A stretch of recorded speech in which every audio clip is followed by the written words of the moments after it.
Quien aprende a manejar sus emociones, aprende a manejar su dinero. Gastos hormigas son aquellos gastos pequeños que nosotros hacemos sin darnos cuenta, que no están incluso dentro del presupuesto y que debemos de presupuestarlos. La mayoría de las compras que nosotros realizamos, casi según estudios un 60 o un 75%, son emocionales.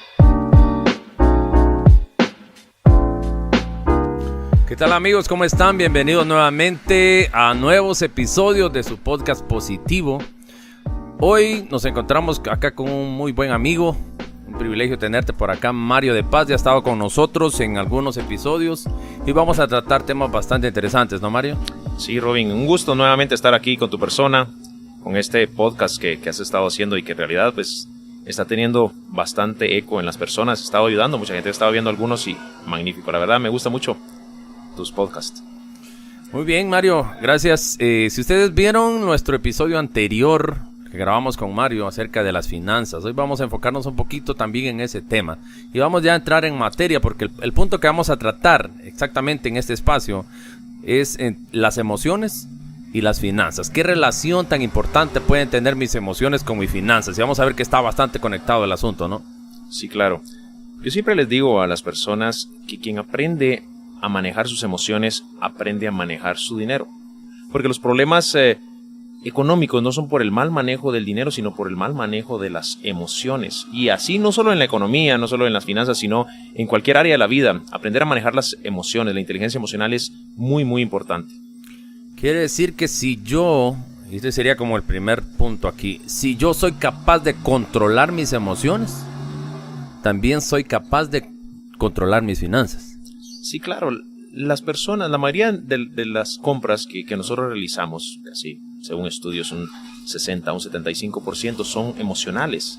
Nos emocionamos, ¿no? Si pasa, nos ha pasado, me imagino que te ha pasado que uno va a comprar algo, puede ser a comprar lo de la despensa, puede ser a comprar ropa, puede ser cualquier cosa, y uno llega a la casa y dice, ¿por qué compré tanto? ¿Por qué gasté tanto? Si solo iba por esto. ¿Ya? Y obviamente las personas, por ejemplo, en los lugares donde venden artículos de alimentos, lo saben, porque ponen los últimos artículos como los que podemos agarrar ya al final, donde estamos en la caja a pagar un chicle, unas galletas, unas cosas, y los artículos más importantes o más necesarios los ponen hasta el fondo. ¿Por qué? Porque emocionalmente nosotros vamos a ir metiendo a lo largo en la carretilla para hasta llegar al final, y al llegar al final nos dan, como dicen, la estocada final y nos ponen ahí las galletitas y todas esas cositas que vamos tomando. Entonces cuando nos damos cuenta compramos mucho. Lo mismo sucede cuando vamos a comprar ropa. Decir, bueno, necesito una camisa, necesito una blusa, pero salimos con varias bolsas. ¿Por qué? Porque nos emocionamos y no damos tiempo a la razón. O sea, las emociones funcionan mucho más rápido para tomar decisiones que la razón. Entonces es necesario darle tiempo a la razón. Yo creo que la mayoría nos emocionamos también cuando aparecen ofertas, aparece esa cantidad de ofertas o aparecen de repente promociones o beneficios que a veces las agencias bancarias nos ofrecen. Una tarjeta de crédito acá, un extra financiamiento acá, una opción de crédito acá. Entonces, ¿qué pasa ahí cuando yo me emociono y digo, bueno, tengo dinero disponible? Esto muchas veces, si yo no sé controlar este tipo de emoción, me lleva cada vez más a endeudarme. Exacto, de hecho le viven ofreciendo a uno por todos lados. Uno abre las redes sociales en su teléfono y le aparece cualquier cantidad de ofertas y cosas que obviamente mueven una emoción, y eso hace que nosotros vengamos y compremos, ya sea en línea o que agarremos, como dices, un crédito, un extra financiamiento. A mí me han ofrecido varios, obviamente, y a veces son necesarios, son importantes para poder producir, para poder poner un negocio, pero a mí me han ofrecido y yo les digo, no, gracias, hoy no voy a querer. Y me dicen, pero ¿y por qué no lo utiliza para algo que usted tenga en mente? ¿Para algún proyecto? No, ahorita no. ¿Y por qué no? Porque no me quiero endeudar, ahorita estoy bien, pero pudiera utilizarlo para alguna compra, y entonces empiezan a ofrecerle. Y sí, claro, uno se emociona y empieza a pensar, decir, bueno, con esto me puedo comprar esto. Porque hay personas que no han tenido la plata en la mano y al que le ofrezcan 15,000, 20,000, hasta 100,000 quetzales, dice, wow, ¿qué haría yo con eso? Y empieza a emocionarse. Y después cuando entran en razón, se dan cuenta que están bien endeudados y que no hayan ni cómo salir. Tienen una maraña en sus finanzas personales. Bien, aquí me surge a mí una pregunta, Mario. ¿Cómo puedo tener yo el control de lo que gasto en realidad? Porque el punto está de que si yo no tengo control de lo que gasto, siempre voy a estar necesitado de más dinero. O sea, puedo ganar una cantidad de dinero considerable, pero si yo no tengo ese control y mis gastos cada vez aumentan y aumentan, o sea, ningún dinero, ningún sueldo, ningún salario va a ser suficiente. Y voy a tener que recurrir siempre a otro tipo de recursos, ¿no? Como en este caso los que platicamos. Entonces, ¿cómo puedo tener yo el control de eso que gasto? Es importante iniciar con un presupuesto. El presupuesto es decirle a nuestro dinero a dónde debe de ir, en vez de estar averiguando hacia dónde se fue, ¿verdad? Entonces, cuando nosotros hacemos un presupuesto en una aplicación en el teléfono, escrito, pero es importante hacerlo, no solo decir, yo ya sé cuánto gasto en esto, cuánto gasto en el otro, no, sino plasmarlo. Y mejor si ni siquiera no solo en una aplicación del teléfono, sino agarrar un papel y hacerlo. Hay muchos formatos de presupuesto, hay sencillos, hay mensuales, hay semanales, cada quien como le funcione mejor, pero hacer un presupuesto y destinar cierta cantidad de dinero. Entonces el presupuesto nos da un panorama general de cómo estamos, y aparte de eso nos permite también a nosotros no salirnos en algunos rubros que no debemos de salirnos, por ejemplo, y obviamente tenemos que ser muy sensatos a la hora de hacer un presupuesto. Vamos a determinar cierta cantidad y algunas cuentas, y lo más importante es primero salir de las necesidades básicas. Dentro del presupuesto tenemos que colocar muchas cosas. Yo siempre les aconsejo a las personas dentro del presupuesto, lo primero que deben colocar es el ahorro. Porque el que intenta ahorrar de lo que le sobra, pues jamás va a ahorrar. Y algunos me dicen, pero ¿cómo voy a ahorrar? No me alcanza, ¿no? Precisamente no te alcanza porque no tenés el hábito de ahorro. Entonces puede ser un poquito, solo para empezar a establecer ese hábito. Pero también hay varias cuentas que cuando nosotros hacemos un presupuesto decimos, wow, estoy gastando mucho en esto. Después de hacer el presupuesto, vamos a analizarlo, vamos a reestructurarlo y vamos a decir, bueno, aquí creo que estoy gastando mucho. Estoy pagando mucho de internet, y tengo internet en el teléfono, tengo internet en la casa y lo tengo de mucha velocidad. Yo puedo hacer un ajuste ahí. ¿Por qué? Porque mis finanzas ahorita pues no están tan bien como yo quisiera. Ahora sí, obviamente nos está yendo bien y podemos pagarlo sin ningún problema que afecte nuestras finanzas, pues no hay ningún problema con eso. Pero hay personas que necesitan hacer ajustes. Entonces el presupuesto nos da ese panorama para poder decir, voy a hacer algún ajuste acá. ¿Por qué? Porque necesito este dinero para sumarlo a la colegiatura de mis hijos, para sumarlo a la alimentación. Ahorita, sobre todo, que la situación se puso un poquito más difícil por todo esto que se dio del aumento de los combustibles, de los productos y todo. Es necesario hacer algunos ajustes y ser bastante austero. Entonces, el presupuesto pues nos da el inicio, pero ahí entramos a la parte que hablábamos al inicio, la parte emocional. Yo puedo tener un presupuesto, pero si no aprendo a controlar mis emociones, obviamente el presupuesto lo voy a dejar por ahí, ni lo voy a volver a ver. Pero sí es importante tener un panorama general a través de un presupuesto, y ahí pues ya empezamos a ser conscientes en qué estamos gastando más, en qué deberíamos de gastar menos, cancelar algunas suscripciones si es necesario, algunas cosas, y con eso pues podemos empezar a tener un orden. Otra cosa para poder ordenarnos es apuntar todos los gastos. Yo tengo mi presupuesto, pero yo hago un gasto y apunto en mi teléfono, en un papel, donde a las personas les parezca mejor, apuntan, me gasté tal cosa, porque a veces los gastos hormiga, que le llamamos en los gastos pequeños, son los que nos hacen perder. Perdón que te interrumpa, pero sí me va esa cuestión de que gastos hormiga, porque ya lo he mencionado en otras ocasiones. Un ejemplo de un gasto hormiga. Los gastos hormiga son aquellos gastos pequeños que nosotros hacemos sin darnos cuenta, que no están incluso dentro del presupuesto y que debemos de presupuestarlos. Por ejemplo, pasamos a la tienda a comprar algo que necesitábamos, pero nos dieron ganas de un agua gaseosa, o de repente de alguna bolsita de algo, una galleta, y es un gasto hormiga. Un gasto hormiga se le puede llamar también, pagamos el taxi, pagamos el Uber, pagamos el tuk-tuk, que es poco, relativamente poco, pero que ahí lo gastamos y no lo apuntamos, no damos cuenta. Compramos una botella de agua, nos tomamos un café con alguien, y empieza eso a acumularse, y si lo sumamos, por ejemplo, son 5 quetzales de gastos hormigas al día, para poner un ejemplo sencillo, en un mes serían 150 quetzales. ¿Cuánto es eso en un año? Entonces, de un solo gasto hormiga. Yo siempre les digo, las hormigas son tan pequeñas, pero tan fuertes, que entre varias se pueden llevar nuestra billetera llena de dinero. Entonces, es necesario tener ese control, apuntar todo. No sé si te ha pasado, pero a mí me ha pasado varias veces. Agarramos un billete de 100 o de 200, pasamos a comprar algo a la tienda, algo sencillo, una galleta o cualquier cosa así, y decimos, así como decimos aquí en Guatemala, hicimos sencillo el billete, y después no sabemos qué se hizo con lo demás. Gastamos 5 quetzales y los otros 95 o los otros 195 ya no supimos qué se hicieron. Y así es como vamos gastando esos gastos hormiga. Entonces, llevar el apunte, el control de todo esto nos va a permitir ser un poquito más conscientes, pero también tenemos que estar trabajando en nuestras emociones. Oh, perfecto, excelente. Ese punto de los gastos hormigas está bastante interesante. Creo que hay muchos de estos que nos están pasando factura al final del mes y Claro. nos complican. Si yo supongamos que tengo un salario de 3,000 quetzales y mis gastos son de 3,500, siempre voy a quedar con un déficit ahí de 500 quetzales, voy a quedar restando, debiendo 500 quetzales, y esto es cada mes. Entonces ese es el punto aquí.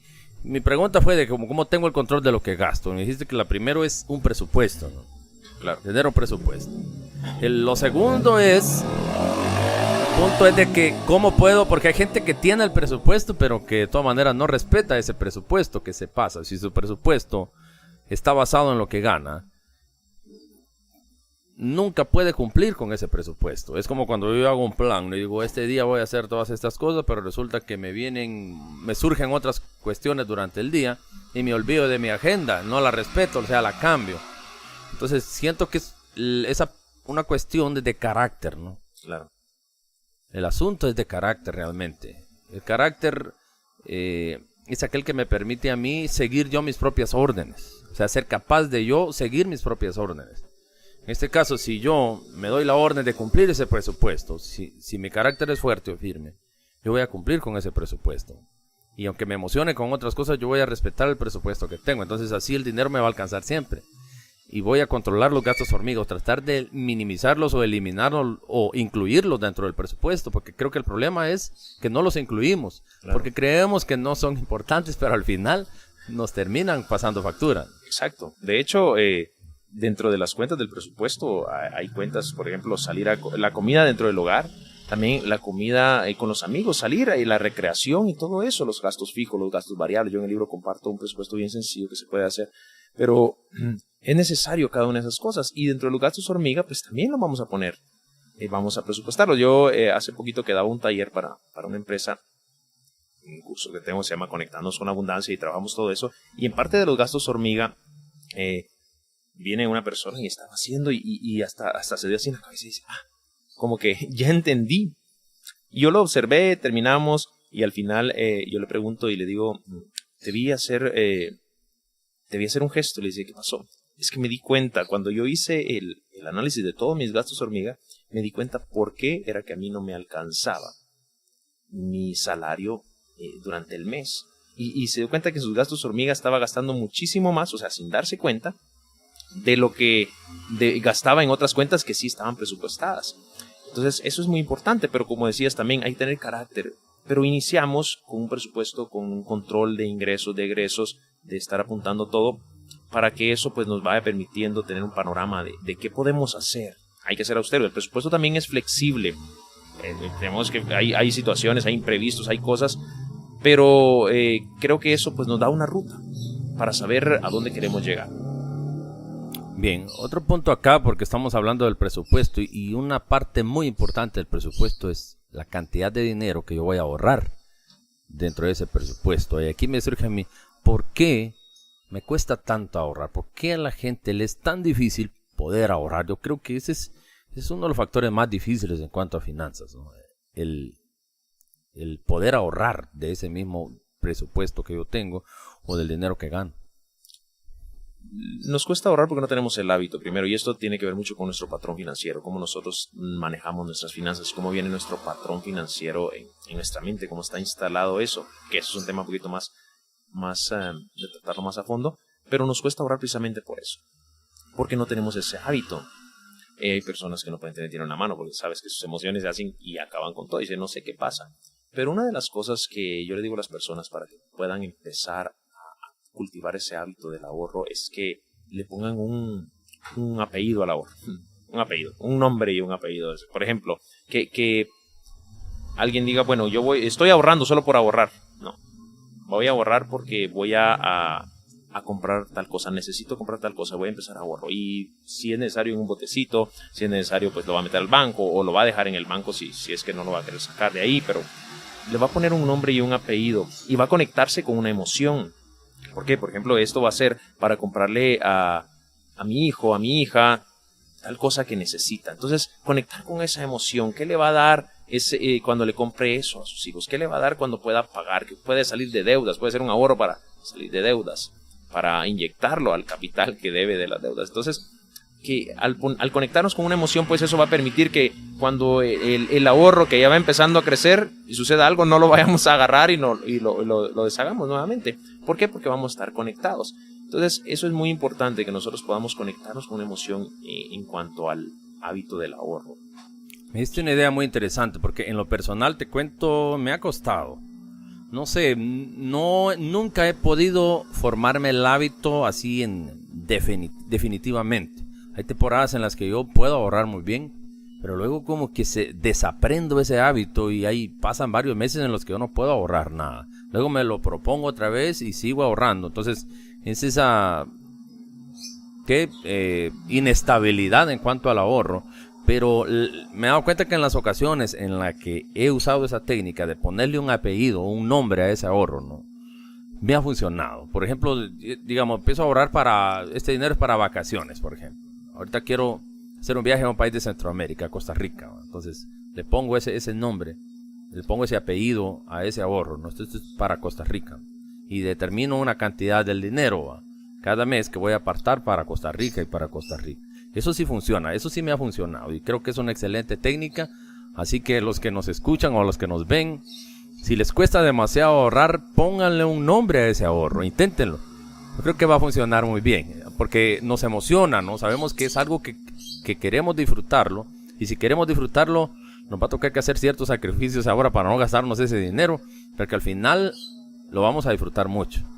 Exacto, entonces en este caso tuyo estás conectado con una emoción. ¿Qué tanto querés ir a Costa Rica? ¿Qué tanto queremos algo? Entonces tenemos que analizar por qué queremos ahorrar y qué tanto yo quiero. Cuando yo quiero bastante algo, voy a conectarme con esa emoción y de hecho cuando nosotros queremos mucho algo, aunque no tengamos el dinero, conseguimos para obtenerlo, porque estamos emocionados. Gastamos más de la cuenta, como hablábamos al inicio, porque estamos emocionados. Entonces en este caso te conectas, pero algunas personas, la mayoría de personas que yo he platicado con ellas en este punto del ahorro, si te das cuenta, ahorran para una emergencia. Estoy ahorrando para una emergencia. O sea, su visión es que van a tener una emergencia y obviamente emergencias van a haber por todos lados. Entonces, en la primera cosa que sucede, agarran el ahorro y se lo gastan. Dentro del presupuesto, yo aconsejo que también tenemos que tener una cuenta de imprevistos, ¿ya? Y tener una cuenta de ir teniendo ahí cierta cantidad para imprevistos. Y esas serían las emergencias. Pero el ahorro que nosotros vamos a destinar para otra cosa, pues nos va a servir exclusivamente para eso. Entonces, eso es muy importante. O sea, el ahorro sí es dinero para gastar, pero es para gastarlo más adelante, para gastarlo en el futuro, no en ese momento. Eso es lo que tenemos que aprender. Claro, hay ahorros incluso para inversión, ahorros para, como decís, para viajar de placer, ahorros porque necesitas inyectar tu capital a tu negocio o poner un negocio o simplemente tener un fondo de emergencia. Yo creo que el primer ahorro que nosotros debemos de tener es un fondo de emergencia. Ahorrar para un fondo de emergencia que mínimo cubra de 3 hasta 6 meses max. O sea, sería lo óptimo de cualquier situación que nosotros tengamos, que sería mínimo 6 meses de nuestro ingreso mensual o de nuestro presupuesto mensual. Eso sería lo que aconsejarías. Sí, eso es un fondo de emergencia, ahorrar para eso. Inicialmente, teniendo eso, pues ya podemos nosotros poder pensar en otro tipo de ahorros. Muy bien, Mario, excelente. Con este interesante tema del ahorro estamos cerrando ya este primer espacio en el podcast positivo. Llegamos al final acá de este episodio corto. Gracias, Mario, por acompañarnos acá. Gracias a ustedes por estar pendientes. Nos vemos en el siguiente episodio de esta serie interesante de Finanzas, Mario.